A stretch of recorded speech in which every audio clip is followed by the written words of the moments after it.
Zero-day vulnerabilities impact every business, whether you're big or small. A zero-day vulnerability happens when a manufacturer of software or a piece of hardware announces to the public that they have a flaw in their system.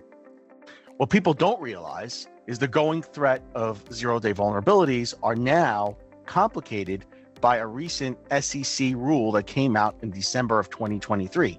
That rule states that publicly traded companies need to notify the public of any material breach or any material risk in their cybersecurity posture. They have to notify the SEC within 48 hours of that material risk. Well, what that means is when they notify you, the public, they are also notifying the bad guys. So the bad guys now have an opportunity to take advantage of the zero-day threat and use it to go after a potential target. And the way they actually do it is they put together bots that automatically go out sniffing for these zero-day vulnerabilities to put it out there. So here's an example of why a zero-day vulnerability is a real threat to a small or medium-sized business. What the SEC didn't realize is that Microsoft happens to be a publicly traded company.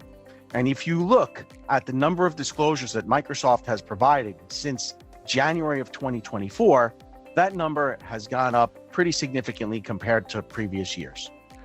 So that means that Microsoft needs to cover their SEC, you know what, and disclose these vulnerabilities while they might not have a true fix out there. So while the concept of what the SEC was trying to do was great, it really causes a problem for small and medium-sized businesses of all sizes. So how do you do this? How do you protect yourself against a zero-day vulnerability? Well, you really need to monitor every vulnerability that's announced on a daily basis and cross-check that against technology that you're using. Not every zero-day vulnerability impacts every business, especially if you're not using the technology or don't have a specific feature on. And when the zero-day vulnerability is announced, you really need to make sure that you're doing everything you can to mitigate the risk of that zero-day vulnerability.